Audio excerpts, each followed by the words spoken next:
ये आकाशवाणी रायपुर है। छत्तीसगढ़ी समाचार बुलेटिन के संग मीनल तिवारी के जय जोहार। अब सुनो आज के प्रमुख समाचार।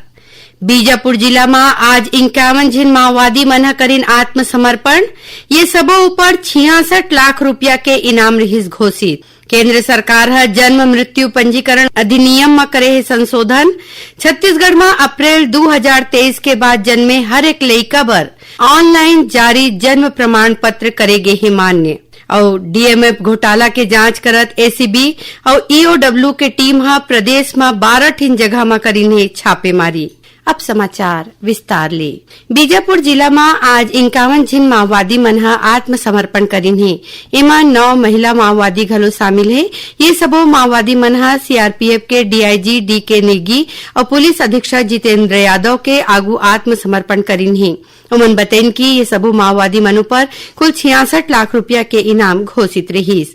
उन्हें कांकेर जिला में घलो 21 झिन माओवादी मन ह 18 ठिन हथियार संग आत्मसमर्पण करीन। एखर मनु पर 85 लाख रुपया के इनाम घोषित रहीस। एमा 4 डिवीजन वाइज कमेटी सदस्य, 9 एरिया कमेटी सदस्य और 8 पार्टी सदस्य शामिल है। ये सबो माओवादी केसकाल डिवीजन के कुएमारी और किस्कोड़ो क्षेत्र में सक्रिय रहीन। आत्मसमर्पण करैया सबो माओवादी मन ला राज्य सरकार के पुनर्वास नीति में सहायता राशि देगीस। केंद्र सरकार के महारजिस्ट्रार कार्यालय है जन्म मृत्यु पंजीकरण अधिनियम में संशोधन करे है। एमा अक्टूबर 2023 के बाद जन्मे लइका मन के जन्म तिथि प्रमाणित करे बर जन्म प्रमाण पत्र ही जरूरी दस्तावेज होही। ये तिथि के पहली जन्मे लइका मन के मामला में आने दस्तावेज जन्म प्रमाण पत्र के रूप में मान्य रही। छत्तीसगढ़ में अप्रैल 2023 के बाद जन्मे हर एक लइका बर ऑनलाइन जारी जन्म प्रमाण पत्र मान्य करेगे है। पहली जो लइका के जन्म प्रमाण पत्र हाथ ले बना के जारी करेगे रहीस, उखर मन बर घलो अब पोर्टल में ऑनलाइन प्रमाण पत्र बनाए के प्रावधान हवय। एखर ले जुन्ना प्रमाण पत्र डिजिटल रूप में सुरक्षित करे जा सकही। उप मुख्यमंत्री अरुण साव आज रायपुर के पंडित रविशंकर शुक्ल विश्वविद्यालय में अंतर महाविद्यालयीन युवा उत्सव के शुभारंभ करीन। 31 अक्टूबर तक चलैया ये महोत्सव में विश्वविद्यालय और एखर ले जुड़े कॉलेज के 953 छात्र छात्रा भाग लेवत है।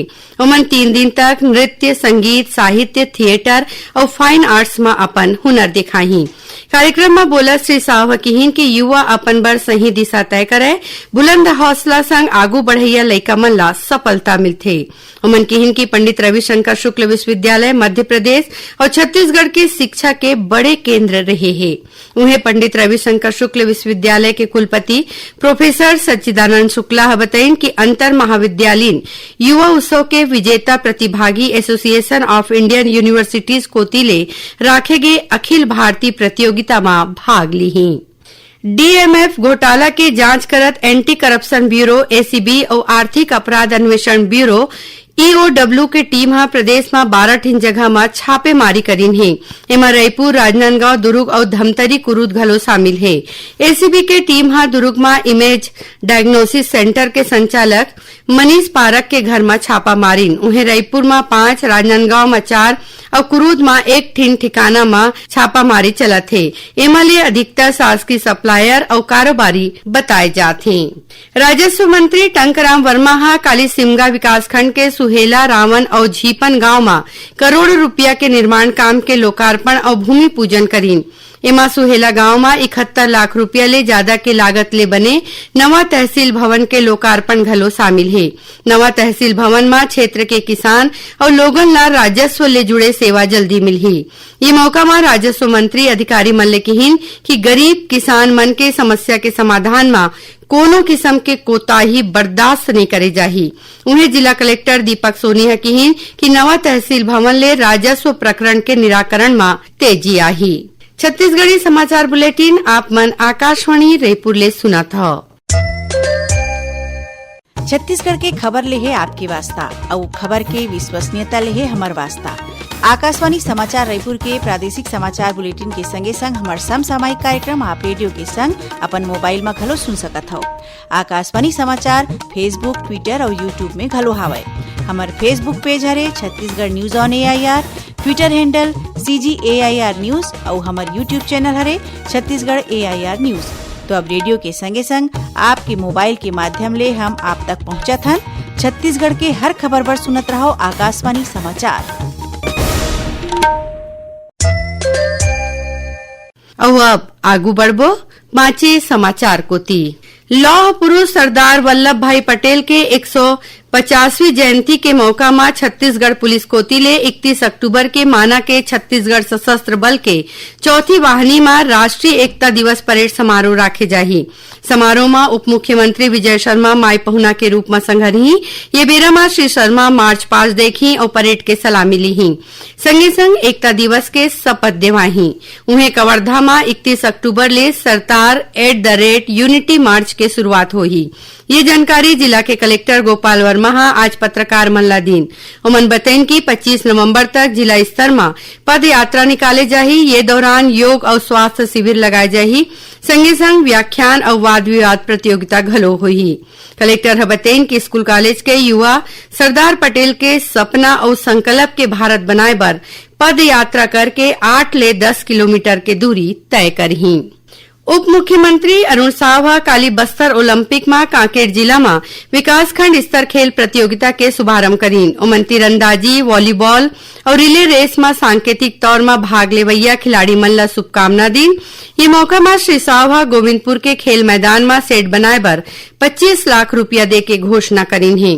कार्यक्रम में बोला श्री साव कहीन कि बस्तर के प्रतिभाशाली युवक युवती मन ला प्लेटफॉर्म देवाए के उद्देश्य ले राज्य सरकार है 5 बछर ले बस्तर ओलंपिक के शुरुआत करे है। बस्तर ओलंपिक में भाग लेबर 3,91,000 खिलाड़ी मन ला पंजीयन कराए हैं।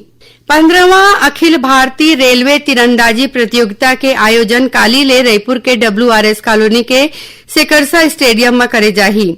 दक्षिण पूर्व मध्य रेलवे खेल संघ कोती ले राखे गे ये 3 दिवसीय प्रतियोगिता में देश भर के 12 रेलवे जोन के टीम के शीर्ष तीरंदाज शामिल होही। एवं रिकर्व और कंपाउंड तीरंदाजी के प्रतियोगिता होही। दक्षिण पूर्व मध्य रेलवे खेल संघ के वरिष्ठ क्रीड़ा अधिकारी और वरिष्ठ मंडल कार्मिक अधिकारी राहुल गर्ग बताइन कि ये प्रतियोगिता रायपुर, छत्तीसगढ़ और तीर्थखार के क्षेत्र में तीरंदाजी खेल ला बढ़ावा दे में कारगर साबित होही। 5वां खेलो इंडिया यूनिवर्सिटी गेम्स के राजस्थान के 7 ठीन शहर में 24 नवंबर ले 5 दिसंबर तक करे जाही। एमा 23 मेडल स्पोर्ट्स और 1 डेमोन्स्ट्रेशन स्पोर्ट्स प्रतियोगिता होही। मेडल स्पोर्ट्स में तीरंदाजी, athletics, badminton, basketball, boxing, fencing, football, hockey, judo, kabaddi, mallakhamb, rugby, shooting, तैराकी, table tennis, volleyball, weight lifting, yogasana, cycling, canoeing और कयाकिंग शामिल है। उन्हें खो खो एक डेमोन्स्ट्रेशन इवेंट होही। भारतीय विश्वविद्यालय संघ के मदद ले राखे गए 12 दिवसीय ये प्रतियोगिता में 5,000 ले ज्यादा एथलीट भाग ली ही। केंद्रीय युवा मामला और खेल मंत्री डॉक्टर मनसुख मांडविया कहीन है कि खेलो इंडिया यूनिवर्सिटी गेम्स भारत के खेल मार्ग में महत्ता की कड़ी हवाए। ये प्रतियोगिता युवा एथलीट मल्ला राष्ट्रीय स्तर में अपन योग्यता दिखाए के मंच देवत है। अब जानन मौसम के हाल। चक्रवाती तूफान मोन्था तटीय आंध्र प्रदेश और ओखर ले लगे तेलंगाना के ऊपर कमजोर होके गहरा दबाव के क्षेत्र में बदल गए है। रायपुर के मौसम विज्ञान केंद्र के मौसम विज्ञानी डॉक्टर गायत्री वाणिया आकाशवाणी समाचार ला बताइन कि चक्रवात के कमजोर पड़े ले सुकमा और बीजापुर जिला में हल्का ले मध्यम वर्षा होई है। 1-2 जगह भारी वर्षा हो सकत है। नारायणपुर के छोटे डोंगर में पाछू 24 घंटा में भारी वर्षा दर्ज करे गे है। उमन बताइन कि अवैया 24 घंटा में मध्य और दक्षिण छत्तीसगढ़ में मौसम खुल जही। उन्हें उत्तरी छत्तीसगढ़ में गरज चमक संग छीटा बौछार होए के संभावना है। आखिर में प्रमुख समाचार एक घाव फेर। बीजापुर जिला में आज 51 झीन माओवादी मन करीन आत्मसमर्पण। ये सबो ऊपर 66 लाख रुपया के इनाम रिहिस घोषित। केंद्र सरकार है जन्म मृत्यु पंजीकरण अधिनियम में करे है संशोधन। छत्तीसगढ़ में अप्रैल 2023 के बाद जन्मे हर एक लड़का बार ऑनलाइन जारी जन्म प्रमाण पत्र करेगे है मान्य। और डीएमएफ घोटाला के जांच करत एसीबी और ईओडब्ल्यू के टीम प्रदेश में 12 ठीन जगह में करीन है छापेमारी। एकरी संग छत्तीसगढ़ी समाचार बुलेटिन इहे सिरावत है। जय जोहार।